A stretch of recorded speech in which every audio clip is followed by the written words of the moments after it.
Chapter 7. The Light of Knowledge. After what seemed an eternity to the little sufferer, he was able to walk once more. And from then on, his recovery was so rapid that in another month he was as strong and active as ever. During his convalescence, he had gone over in his mind many times the battle with the gorilla, and his first thought was to recover the wonderful little weapon which had transformed him from a hopelessly outclassed weakling to the superior of the mighty terror of the jungle.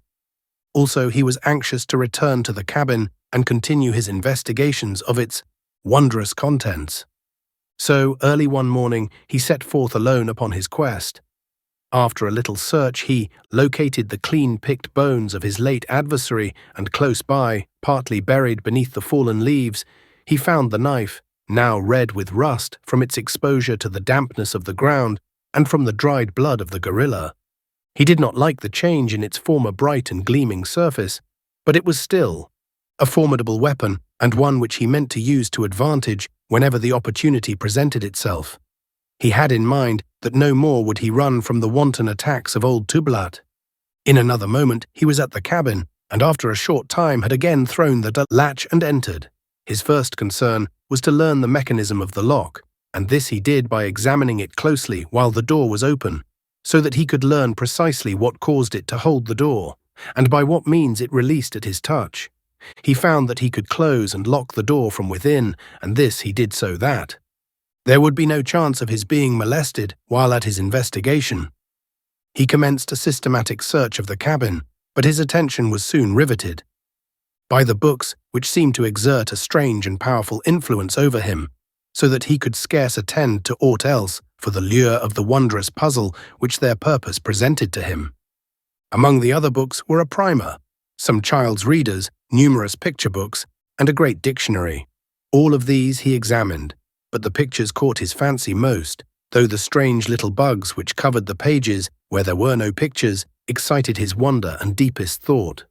Squatting upon his haunches on the tabletop in the cabin his father had built, his smooth, brown, naked little body bent over the book which rested in his strong, slender hands, and his great shock of long black hair falling about his well-shaped head and bright, intelligent eyes.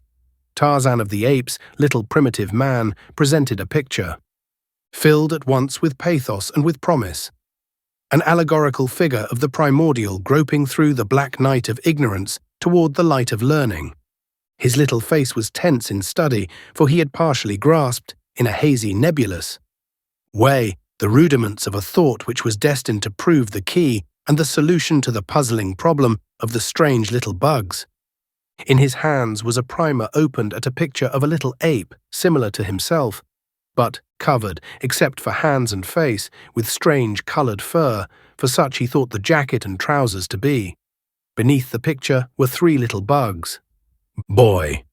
And now he had discovered in the text upon the page that these three were repeated, many times in the same sequence.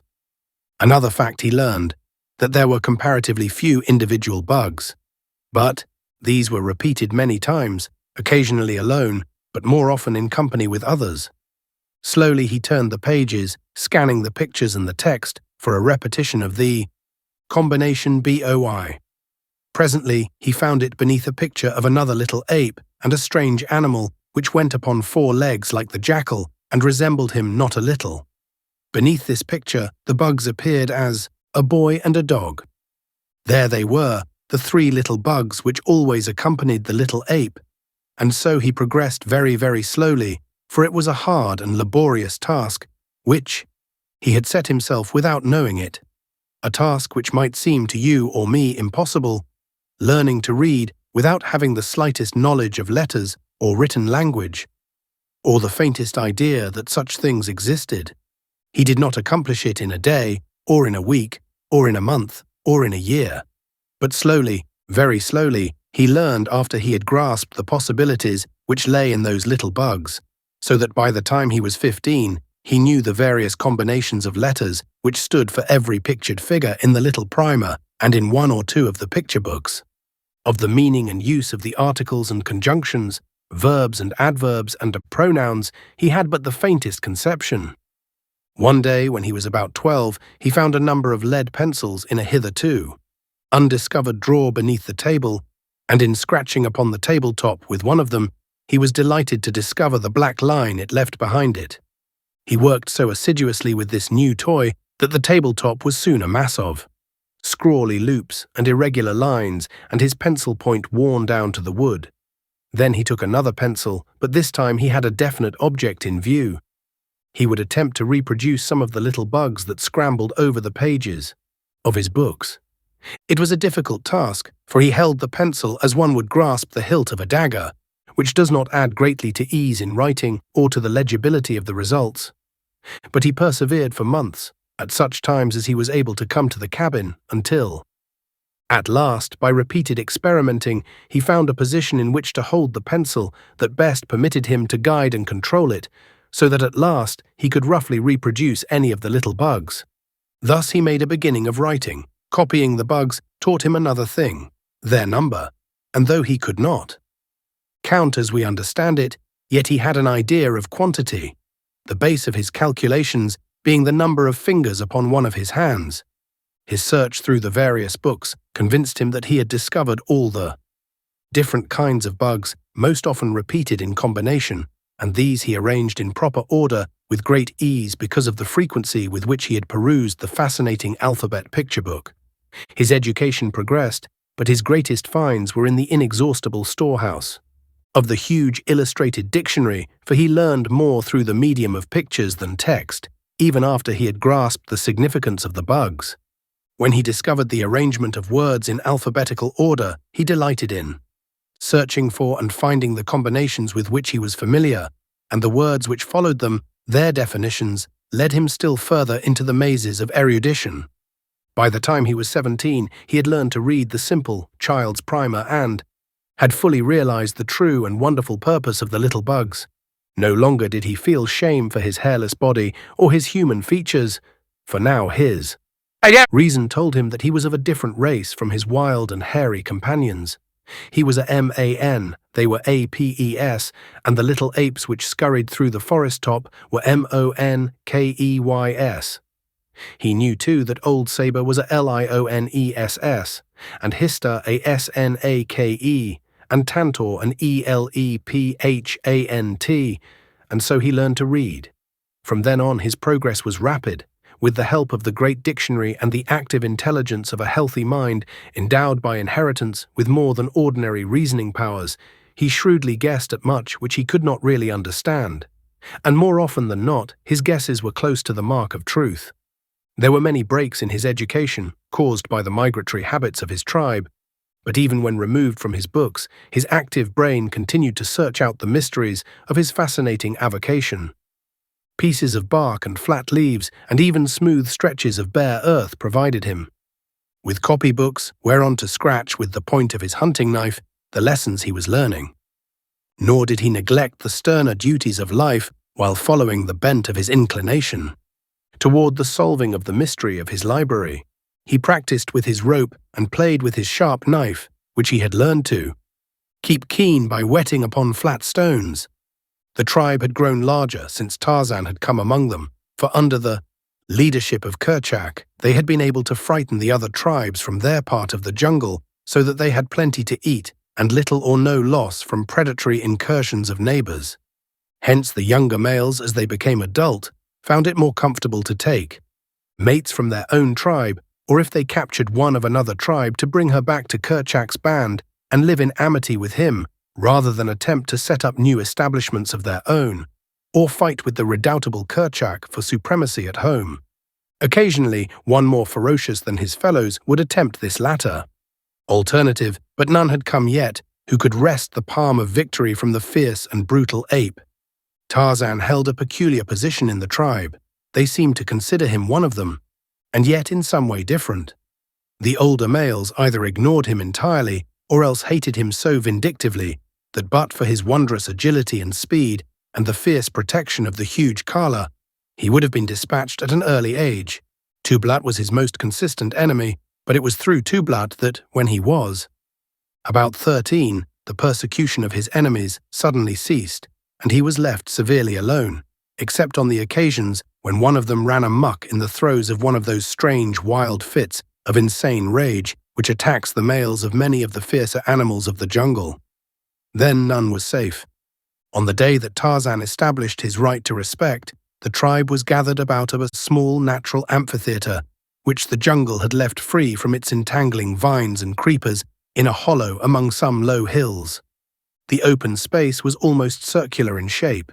Upon every hand rose the mighty giants of the untouched forest, with the matted undergrowth banked so closely between the huge trunks that the only opening into the little level arena was through the upper branches of the trees.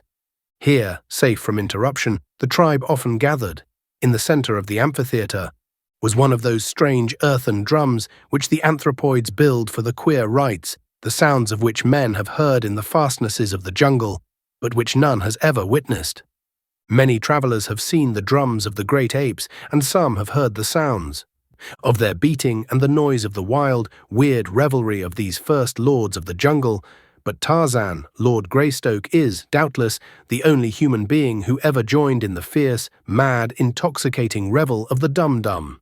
From this primitive function has arisen unquestionably all the forms and ceremonials of modern church and state, for through all the countless ages, back beyond the uttermost ramparts of a dawning humanity, our fierce, hairy forebears danced out the rites of the dum-dum to the sound of their earthen drums, beneath the bright light of a tropical moon in the depth of a mighty jungle, which stands unchanged today as it stood on that long-forgotten night in the dim, unthinkable vistas of the long-dead past, when our first shaggy ancestor swung from a swaying bough and dropped lightly upon the soft turf of the first meeting place.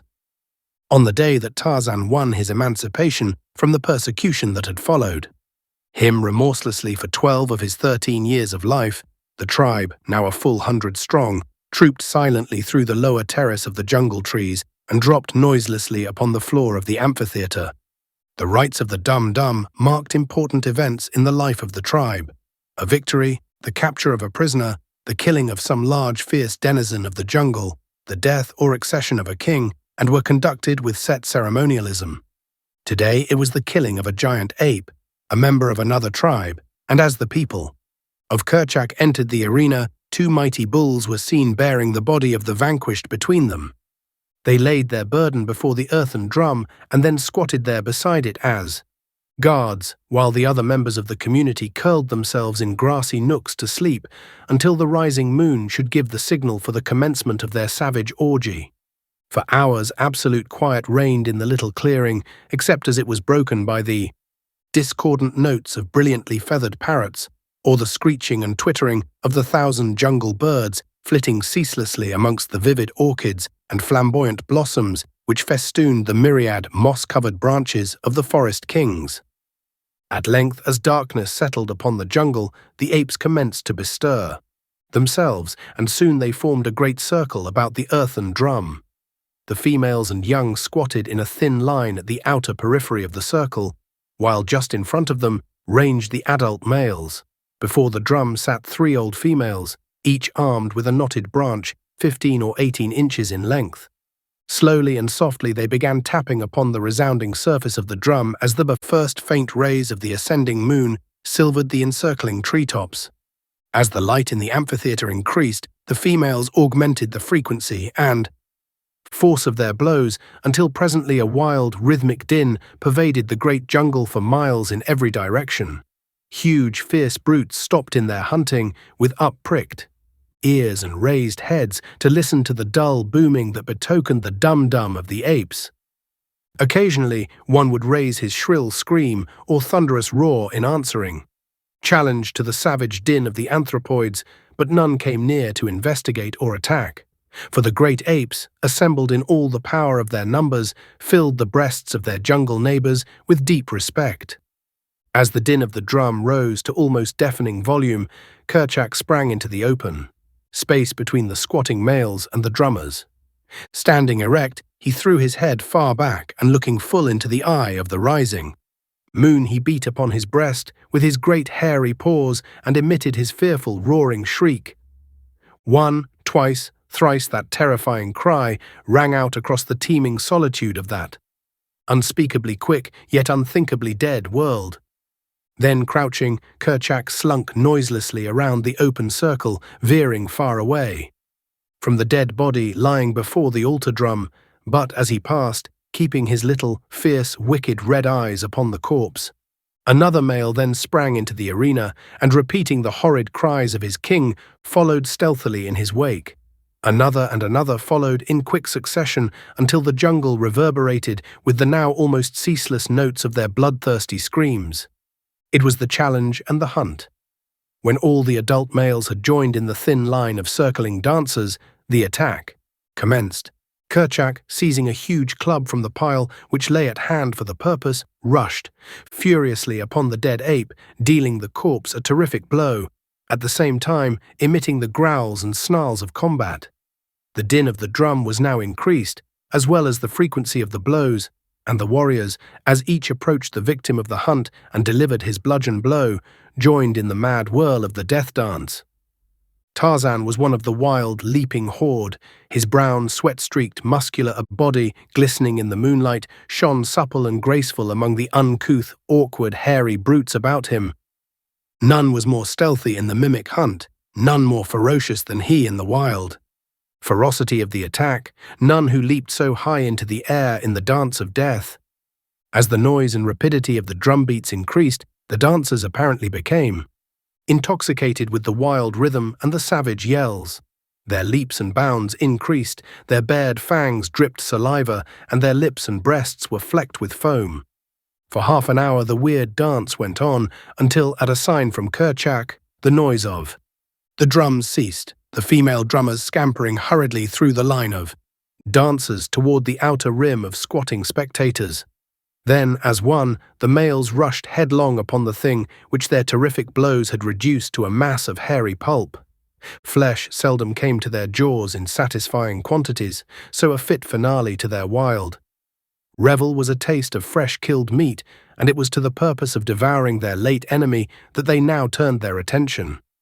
Great fangs sunk into the carcass, tearing away huge hunks, the mightiest of the apes, obtaining the choicest morsels, while the weaker circled the outer edge of the fighting, snarling pack awaiting their chance to dodge in and snatch a dropped tidbit or filch a remaining bone before all was gone. Tarzan, more than the apes, craved and needed flesh, descended from a race of meat eaters. Never in his life, he thought, had he once satisfied his appetite for animal food. And so now his agile little body wormed its way far into the mass of struggling, rending apes in an endeavor to obtain a share which his strength would have been unequal to the task of winning for him. At his side hung the hunting knife of his unknown father in a sheath self-fashioned in, copy of one he had seen among the pictures of his treasure books. At last he reached the fast-disappearing feast, and with his sharp knife slashed off a more generous portion than he had hoped for, an entire hairy forearm, where it protruded from beneath the feet of the mighty Kerchak, who was so busily engaged in perpetuating the royal prerogative of gluttony that he failed to note the act of lèse majesté. So little Tarzan wriggled out from beneath the struggling mass, clutching his grisly prize close to his breast. Among those circling futilely the outskirts of the banqueters was old Tublat. He had been among the first at the feast, but had retreated with a goodly share to eat in quiet, and was now forcing his way back for more. So it was that he spied Tarzan as the boy emerged from the clawing, pushing throng, with that hairy forearm hugged firmly to his body. Tublat's little, close-set, bloodshot pig eyes shot wicked gleams of hate as they fell upon the object of his loathing. In them, too, was greed for the toothsome dainty the boy carried. But Tarzan saw his arch-enemy as quickly, and divining what the great beast would do, he leapt nimbly away toward the females and the young, hoping to hide himself among them. Tublat, however, was close upon his heels, so that he had no opportunity to seek a place of concealment, but saw that he would be put to it to escape at all. Swiftly he sped toward the surrounding trees, and with an agile bound gained a lower limb with one hand, and then, transferring his burden to his teeth, he climbed rapidly upward, closely followed by Tublat. Up, up he went to the waving pinnacle of a lofty monarch of the forest, where his heavy pursuer dared not follow him. There he perched, hurling taunts and insults at the raging, foaming beast 50 feet below him. And then Tublat went mad. With horrifying screams and roars, he rushed to the ground among the females and, young, sinking his great fangs into a dozen tiny necks and tearing great pieces from the backs and breasts of the females who fell into his clutches.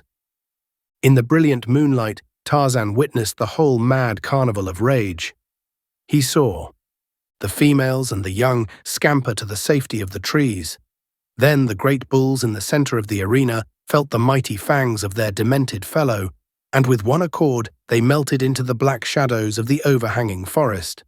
There was but one in the amphitheater beside Tublat, a belated female running swiftly toward the tree where Tarzan perched, and close behind her came the awful Tublat. It was Kala, and as quickly as Tarzan saw that Tublat was gaining on her, he dropped, with the rapidity of a falling stone, from branch to branch toward his foster mother. Now she was beneath the overhanging limbs, and close above her crouched Tarzan, waiting the outcome of the race. She leapt into the air, grasping a low-hanging branch, but almost over the head of Tublat, so nearly had he distanced her. She should have been safe now, but there was a rending, tearing sound. The branch broke and precipitated her full upon the head of Tublat, knocking him to the ground. Both were up in an instant, but as quick as they had been, Tarzan had been quicker, so that the infuriated bull found himself facing the man-child who stood between him and Kala. Nothing could have suited the fierce beast better, and with a roar of triumph he leaped upon the little Lord Greystoke. But his fangs never closed in that nut-brown flesh. A muscular hand shot out and grasped the hairy throat, and another plunged a keen hunting knife a dozen times into the broad breast. Like lightning the blows fell, and only ceased when Tarzan felt the limp form crumple beneath him. As the body rolled to the ground, Tarzan of the Apes placed his foot upon the neck of his lifelong enemy, and raising his eyes to the full moon, threw back his fierce young head and voiced the wild and terrible cry of his people. One by one, the tribe swung down from their arboreal retreats and formed a circle about Tarzan and his vanquished foe. When they had all come, Tarzan turned toward them. "I am Tarzan," he cried. "I am a great killer. Let all respect Tarzan of the Apes and Kala, his mother. There be none among you as mighty as Tarzan. Let his enemies beware." Looking full into the wicked red eyes of Kerchak, the young Lord Greystoke beat upon his mighty breast and screamed out once more his shrill cry of defiance.